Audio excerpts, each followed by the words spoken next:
এবং election commission তারা তাদের যেমন বিএলও প্রত্যেকটা জায়গা প্রোভাইড করছে, তেমনি করে আমরাও আমাদের দলের পক্ষ থেকে বিএলএ 2 আমরা বুথ লেভেল যে এজেন্ট তাদেরকে আমরা প্রোভাইড করছি।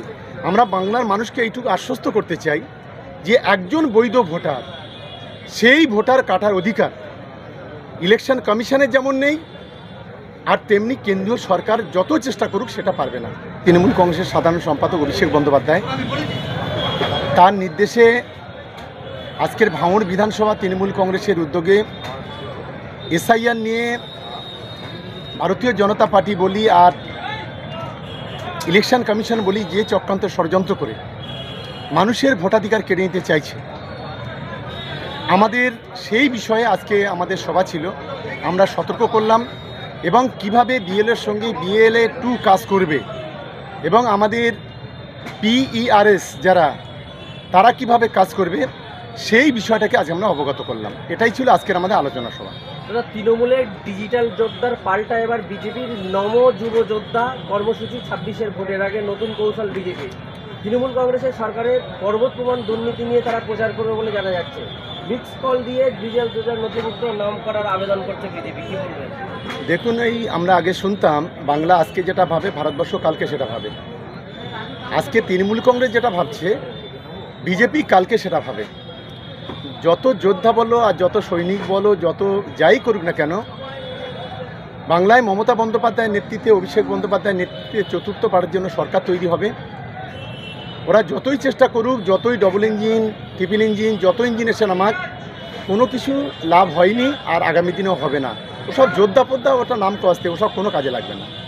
বাড়ি বাড়ি গিয়ে এসআইআর শুরুর দিনে পথে নামছেন মমতা অভিষেক। মঙ্গলবার বি.আর. আম্বেদকরের মূর্তির পাদদেশ থেকে জোড়াসাঁকো ঠাকুর বাড়ি পর্যন্ত মিছিল তৃণমূলের। বিভ্রান্তি ছড়ানোর চেষ্টা শাসকের? মোটেই না। মমতা বন্দ্যোপাধ্যায়, অভিষেক বন্দ্যোপাধ্যায় বরাবরই মানুষের সঙ্গে থাকে।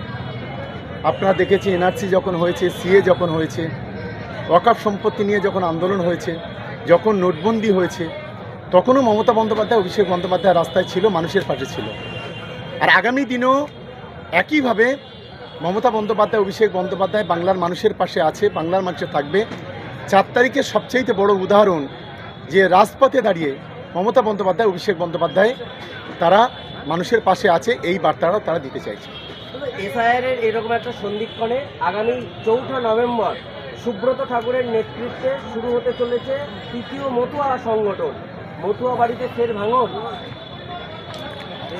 দেখুন, যত সুব্রত ঠাকুর বলুক, অন্য কোনো ঠাকুর বলুক, যাই বলুন না কেন, বাংলার মানুষ মতুয়া সম্প্রদায় থেকে শুরু করে, মুসলিম সংগঠন থেকে শুরু করে, হিন্দু সংগঠন যারা আছে, তারা 90% মমতা বন্দ্যোপাধ্যায়ের সঙ্গে আছে।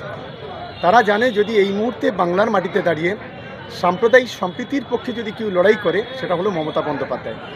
জন্ম থেকে মৃত্যু পর্যন্ত যদি মানুষের পাশে কেউ থাকে, তার নাম হচ্ছে মমতা বন্দ্যোপাধ্যায়। এবং বিজেপির বিরুদ্ধে লোকসভায় দাঁড়িয়ে এবং বাংলার মাটিতে দাঁড়িয়ে, দেশের মাটিতে দাঁড়িয়ে যদি কেউ লড়াই করে থাকে, চোখে চোখ রেখে নরেন্দ্র মোদী, অমিত শাহ, তার নাম হচ্ছে অভিষেক বন্দ্যোপাধ্যায়। ফলে ওরা যতই বাজার গরম করার চেষ্টা করুক আর যতই আলাদা সংগঠন করুক আর অন্য সংগঠন করুক, বাংলায় কিন্তু মমতা বন্দ্যোপাধ্যায় আছেন, অভিষেক বন্দ্যোপাধ্যায় আছেন, থাকবেন। দেশের মধ্যে সবচেয়ে কম বিএলও দিল পশ্চিমবঙ্গ। এসআইআর এজেন্ট দিতে অনিয়া শাসক বিরোধী 2 রাজনৈতিক দলেরই। এই যে অনিয়া প্রকাশ করছে কেন? নাম ফাঁস হলে কোথায় সমস্যা হবে? দেখুন, আমরা একটা বলি, যেসব বলছে বাজার গরম কথা, আমাদের সরকার, আমাদের প্রশাসন এবং ইলেকশন কমিশন তারা তাদের যেমন বিএলও প্রত্যেকটা জায়গা প্রোভাইড করছে, তেমনি করে আমরাও আমাদের দলের পক্ষ থেকে বিএলএ 2 আমরা বুথ লেভেল যে এজেন্ট তাদেরকে আমরা প্রোভাইড করছি। আমরা বাংলার মানুষকে এইটুকু আশ্বস্ত করতে চাই যে একজন বৈধ ভোটার, সেই ভোটার কাটার অধিকার ইলেকশন কমিশনের যেমন নেই, আর তেমনি কেন্দ্রীয় সরকার যত চেষ্টা করুক সেটা পারবে না। বাংলার মানুষকে আশ্বস্ত করব যে মমতা বন্দ্যোপাধ্যায়, অভিষেক বন্দ্যোপাধ্যায় আপনাদের পাশে আছে এবং আপনাদের পাশে থেকে সব ধরনের সহায়তা দেবে। 7 তারিখ থেকে বিএলওদের কাজের কথা ঘোষণা হয়েছে, কিন্তু স্কুলের ছুটি এবং নিরাপত্তা যথাযথ না পেলে বিএলওরা কাজ করবে না বলছে, কি বলবেন? এটা দেখুন রাজ্যের ইস্যু।